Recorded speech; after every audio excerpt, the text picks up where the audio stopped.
E aí pessoal do terceiro ano, tudo bem com vocês? Então eu estou trazendo esse vídeo hoje que inaugura, que inicia o nosso segundo bimestre. Nós vamos discutir a Era Vargas. Tá? Esse vídeo eu pretendo apresentar algumas questões que envolvem o período chamado de governo provisório. Tá?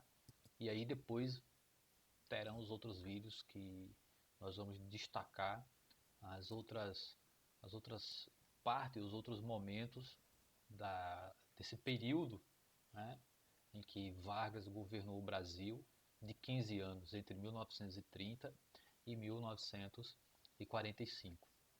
Então, sobre esses três momentos, né, eu trago uma charge que simboliza talvez um pouco cada um de tais momentos, pelo menos até o Estado Novo. Né? Então, entre aí, 1930 e 31, Vargas é sorridente, né? Em 32 já com a cara fechada, porque é o ano da Revolução Paulista, ou da Revolução Constitucionalista, né? Que parte ali de São Paulo contra o governo Vargas, sobretudo por conta da questão da Constituição. Em 33 e 34, Vargas novamente sorridente em 33, porque a gente, sobretudo depois da vitória de Vargas sobre os paulistas, em 34 eleito, né, indiretamente, né, com a criação da Constituição de 34, se elege diretamente Vargas presidente do Brasil, que deveria ir até 38. Só que, e aí passa, né? Ele aí sorridente, 34, 35. Só que a partir de 36 ele já começa, tá aí na carinha, já se invocar, já fechar a cara. E 37 ele ah, cria, não, estabelece o que a gente vai conhecer como um Estado Novo. Tá? Então, que é a chamada ditadura varguista, que foi até 45. Então, é uma chargezinha que brinca um pouco com esses diferentes momentos da era, né, ou do governo Vargas. Então, como eu disse a vocês, esse período, né, da era Vargas, de 1930 a 1945, nós podemos dividir em três momentos. Né? O momento de 1930 a 1934, denominado de governo provisório. De provisório não tem nada, né? Imagina você ficar, né, na presidência de um país provisoriamente por 4 anos. Mas enfim, então esse é o período que nós denominamos de governo provisório.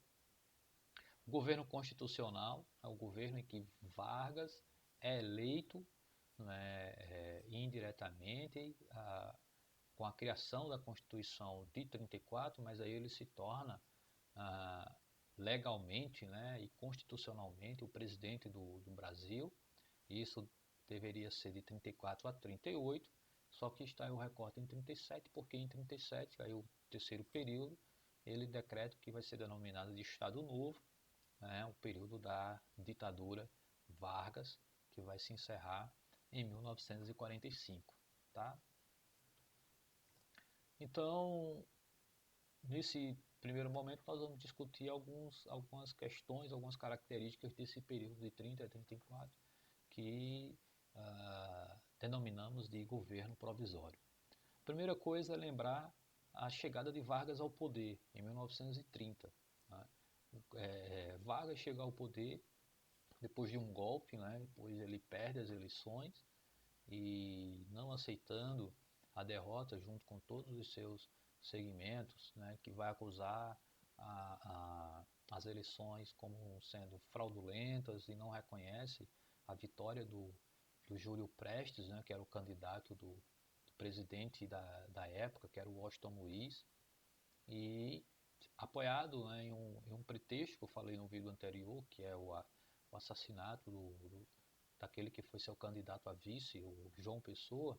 Ele pega aí esse momento, junta as suas forças e faz um movimento, né, de tomada de poder. Então, dessa forma ele chega à presidência do Brasil em 1930 e aí estabelece uma reorganização na ordem política do Brasil. E essa reorganização, né, está a partir de algumas mudanças, né, de alguns grupos que passam ali a compor o poder junto com Vargas. Então, esses elementos são, por exemplo, a Vargas abriu o poder para a participação de diferentes grupos sociais, como as oligarquias agrárias dissidentes, tá?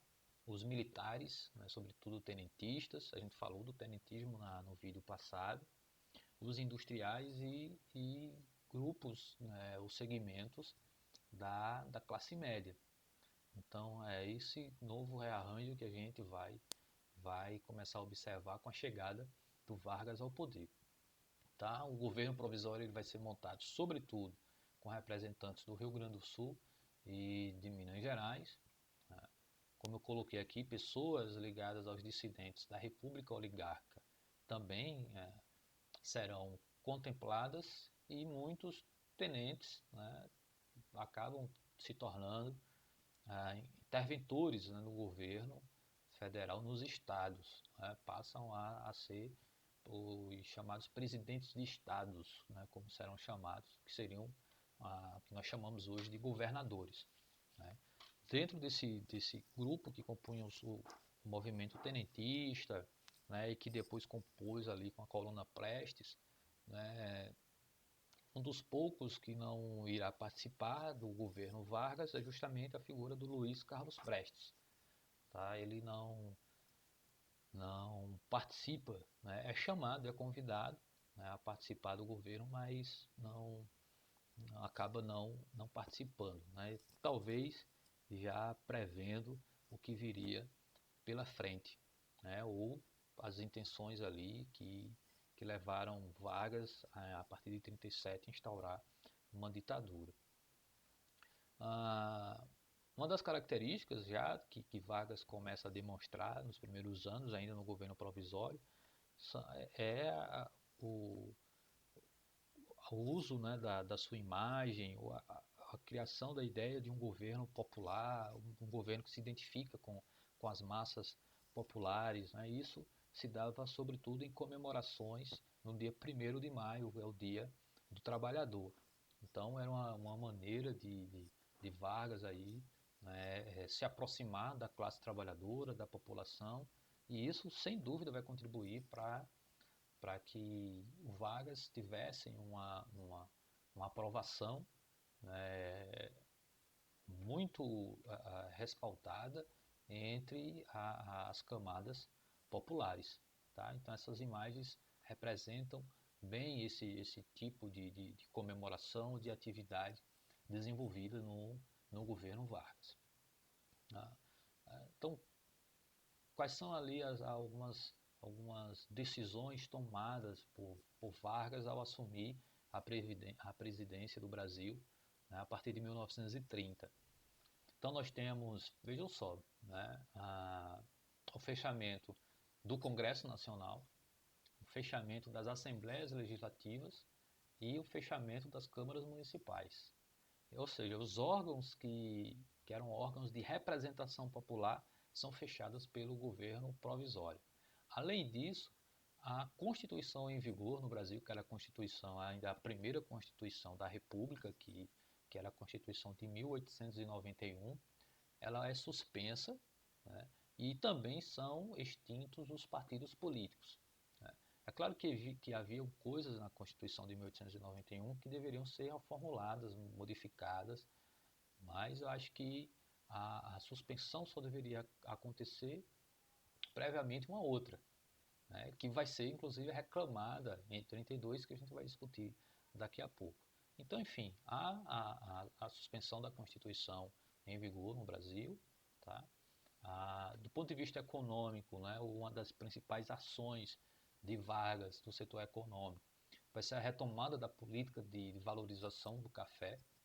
Então, vocês sabem que, inclusive, em alguns momentos, o Vargas chegou a comprar, estocar café e queimar para diminuir essa quantidade de café no mercado, desta feita contribuindo para que os produtores de café, né, e a economia brasileira ela não sofresse tanto, né, e você diminuindo esse café no mercado, ele volta a ter valor no mercado e isso contribui para, sobretudo, o lucro dos produtores de café no Brasil, que era um setor da elite agrária que apoiava, que passa a apoiar, né, o governo Vargas. Né.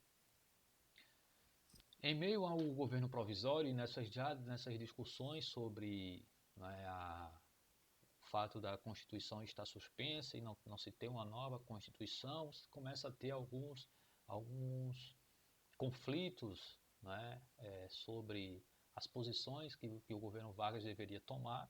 Então você tem um setor, os militares, que defende a centralização do poder, e outros grupos, né, que vão pedir uma rápida constitucionalização do país, ou seja, vão pedir que o país volte a ter uma Constituição, né, e isso, como eu disse, a gente vai observar quando grupos, né, sobretudo paulistas, que se opunham ao governo Vargas, vão criar manifestações, né, em prol de uma nova Constituição para o Brasil, isso no ano de 1932, o que vai desencadear na chamada Revolução Paulista ou Revolução Constitucionalista de 1932. Aqui eu trago algumas imagens desse período, né, desse momento de guerra, de conflito entre os paulistas, né, e outros grupos, né, porque pessoas de outras regiões foram para São Paulo dar apoio ao que esses grupos de São Paulo eles reivindicavam, né, que era uma nova Constituição. Né. Aqui do lado você tem alguns cartazes da época que convocava a população à luta, né? Então, no primeiro você tem abaixo a ditadura, né? A figura de um bandeirante, que é um símbolo ali dos paulistas, ao fundo ali a bandeira de São Paulo e esse bandeirante, né, pegando ali o Getúlio Vargas pelas pernas como se fora um menino, uma criança, né? Então é um cartaz que ficou muito conhecido. O segundo cartaz, né, de uma enfermeira, coloca um título aí, né, paulista: eu já cumpri o meu dever. E você? Né? E abaixo a sigla MMDC. A gente vai ver depois o que que essa sigla, né, significava. Tá? E do lado, né, mais um outro cartaz, né, com uma espécie de um soldado paulista, a bandeira de São Paulo ao fundo, e ele apontando, né, você tem que cumprir, você terá, você tem, acho que você tem um dever a cumprir, né? Então, enfim, a importância, inclusive, de mostrar aqui para vocês essas imagens, esses cartazes, porque de repente cai uma pergunta, não é nenhum contexto, né, desses cartazes, né, para que você possa fazer uma análise, uma interpretação, né, desses cartazes, colocando o contexto a qual ele se refere, e é importante vocês terem essa ideia. Então, o que se trata da Revolução Constitucionalista de 1932, quando, a partir de São Paulo, esses grupos lutaram, guerrearam contra o governo federal, contra o governo Vargas, solicitando uma nova Constituição para o Brasil, já que a Constituição até então em vigor, a de 1891, havia sido suspensa por Vargas. Então, quais são os fatores antecedentes, né, dessa Revolução Constitucionalista? Né? Primeiro, um aspecto que os paulistas não vão aceitar um interventor, ou seja, um governador indicado por Vargas, sobretudo porque isso é uma prática que eles consideravam ditatorial, né? Você indicar um interventor, e mais ainda porque ele não era paulista, né? O João Alberto Lins de Barros era pernambucano, e aí eles né? De jeito nenhum. Então, sobretudo a elite paulista não vai aceitar um interventor que, se era para aceitar um interventor, mas que não fosse, que fosse paulista, tá? E, enfim, daí a gente, né, já começa a colocar como um dos fatores, né, de manifestação contrária dos paulistas a Getúlio Vargas, as manifestações, né, pela Constituição que irá existir em São Paulo, sobretudo nessas manifestações, ocorre a morte dos estudantes Martins, Miragaia, Drauzio e Camargo, né, que passam a ser símbolos então dessa luta.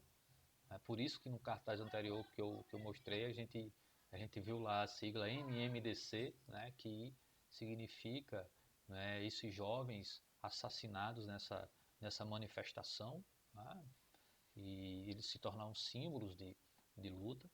E o início do conflito no ano de 1932, né, em setembro, em 9 de setembro de 32. Tá? Esse conflito vai durar aí cerca de 3 meses. Os paulistas serão derrotados, o governo federal, o governo Vargas, vai derrotar, né, os paulistas. Isso vai contribuir para consolidar, né, o poder de Getúlio Vargas.